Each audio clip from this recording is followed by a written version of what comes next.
നമസ്കാരം. National Herald കേസിൽ സോണിയാഗാന്ധിക്കും മകൻ രാഹുൽ ഗാന്ധിക്കുമെതിരെ സാമ്പത്തിക ക്രമക്കേടുകളും കള്ളപ്പണം വെളുപ്പിക്കലും അതുമായി സംബന്ധിച്ച ആരോപണങ്ങൾ മാത്രമായിരുന്നുവെങ്കിൽ ഇപ്പോൾ അങ്ങനെയല്ല സംഭവിക്കുന്നത്. ഇഡിയുടെ അഭിഭാഷകർ വ്യക്തമായ തെളിവുകളും രേഖകളും എല്ലാം ഉയർത്തിക്കാട്ടിയാണ് ഇഡി ഒരു നിർണായകമായ നീക്കം ഇന്ന് ഡൽഹി കോടതിയിൽ നടത്തിയത്.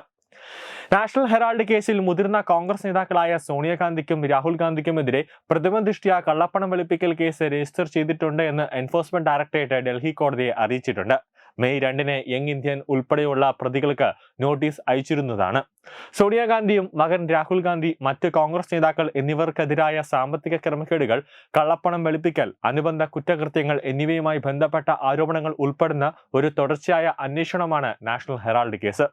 2012-ൽ BJP നേതാവ് സുബ്രഹ്മണ്യ സ്വാമി ഡൽഹി കോടതിയിൽ സമർപ്പിച്ച സ്വകാര്യ പരാതിയിൽ നിന്നാണ് കേസ് ആരംഭിക്കുന്നത്.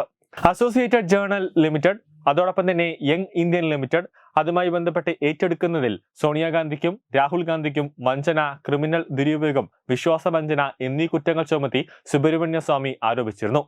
എൻഫോഴ്സ്മെന്റ് ഡയറക്ടറേറ്റ് 2023 നവംബറിൽ കള്ളപ്പണം വെളുപ്പിക്കൽ അന്വേഷണം ശക്തമാക്കിയിരുന്നു. Associated journal limited, young India അതോടൊപ്പം തന്നെ അതുമായി ബന്ധപ്പെട്ട സ്ഥാപനം ഏറ്റെടുത്തതിൽ സോണിയാഗാന്ധിക്കും രാഹുൽ ഗാന്ധിക്കുമെതിരെ ഒരു വിശ്വാസവഞ്ചനയും അതോടൊപ്പം തന്നെ ചതിയും കാണിച്ചുവെന്നാണ് ആരോപണം. എൻഫോഴ്സ്മെന്റ് ഡയറക്ടറേറ്റ് 2023 നവംബറിൽ കള്ളപ്പണം വെളുപ്പിക്കൽ അന്വേഷണം ശക്തമാക്കിയിരുന്നു. അസോസിയേറ്റഡ് ജേർണൽ ലിമിറ്റഡുമായും അതോടൊപ്പം തന്നെ യങ് ഇന്ത്യയുമായും ബന്ധപ്പെട്ട് 751.9 കോടി രൂപയുടെ സ്വത്തുക്കളാണ് കണ്ടുകെട്ടിയത്. ഇന്ത്യയുടെ സ്വാതന്ത്ര്യ സമരത്തെ പിന്തുണയ്ക്കുന്നതിനായി ജവഹർലാൽ നെഹ്റുവും മറ്റുള്ളവരും ചേർന്ന് 1938-ൽ നാഷണൽ ഹെറാൾഡ് പത്രം സ്ഥാപിച്ചു. 1937-ൽ തുടങ്ങിയ കമ്പനിയായ അസോസിയേറ്റഡ് ജേർണൽ ലിമിറ്റഡ് ആണ് ഈ പത്രം പ്രസിദ്ധീകരിച്ചത്. ക്വാമി ആവാസ്, നവജീവൻ എന്നീ പ്രസിദ്ധീകരണങ്ങളും അവർ പ്രസിദ്ധീകരിച്ചിരുന്നു. 2008-ൽ ഗണ്യമായ കടബാധ്യത ഉൾപ്പെടെയുള്ള സാമ്പത്തിക ബുദ്ധിമുട്ടുകൾ കാരണം അസോസിയേറ്റഡ് ജേർണൽ ലിമിറ്റഡും അതോടൊപ്പം തന്നെ നാഷണൽ ഹെറാൾഡിന്റെയും അതിന്റെ സഹോദര പ്രസിദ്ധീകരണങ്ങളുടെയും ഒരു പ്രസിദ്ധീകരണം അന്ന് നിർത്തി.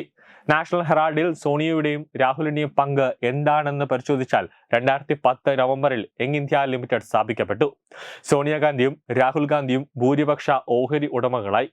ഓരോരുത്തരും 38% ഓഹരിയാകെ 76% കൈവശം വച്ചിരുന്നു. YILന്റെ അടച്ചുപൂട്ടിയ മൂലധനം 5 ലക്ഷം രൂപയായിരുന്നു.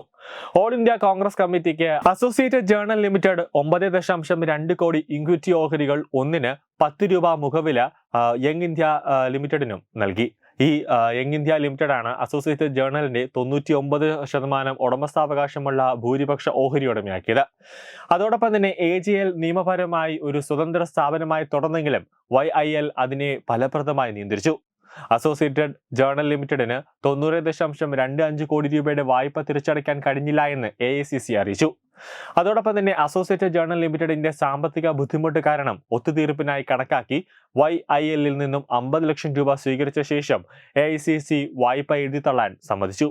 കോർപ്പറേറ്റ് പുനഃസംഘടനകളിലും കടം വിതരണം ചെയ്യുകയോ ഇക്വിറ്റിയിലേക്കോ മാറ്റുകയോ ചെയ്യുന്നതാണ് സാധാരണ സംഭവിക്കുന്നത്. അത്തരം ഇടപാടുകൾ സാധാരണയായി ഇന്ത്യയിലെ നാഷണൽ കമ്പനി ലോ ട്രിബ്യൂണൽ പോലുള്ള റെഗുലേറ്ററി മേൽനോട്ടത്തിലാണ് നടക്കുന്നത്. YILന് AICC വായ്പ കൈമാറ്റം ചെയ്തത് ഒരു നിയന്ത്രണ സ്ഥാപനത്തിന്റെയും മേൽനോട്ടത്തിലായിരുന്നില്ല. 2023-ലെ അറ്റാച്ച്മെന്റ് ഉത്തരവിലും 2025 ഏപ്രിലിലെ കുറ്റപത്രത്തിലും വായ്പാ കൈമാറ്റവും ഓഹരി മാറ്റവും കള്ളപ്പണം വെളുപ്പിക്കൽ പദ്ധതിയായി രൂപപ്പെടുത്തിയെന്നാണ് ED ആരോപിക്കുന്നത്. കള്ളപ്പണം വെളുപ്പിക്കൽ നിരോധന നിയമപ്രകാരം കുറ്റക്കാരനാണെന്ന് കണ്ടെത്തിയാൽ പ്രതിക്ക് 7 വർഷം വരെ തടവ് ശിക്ഷ ലഭിക്കാം. ന്യൂസ് ഡെസ്ക് തത്വമൈ ന്യൂസ്.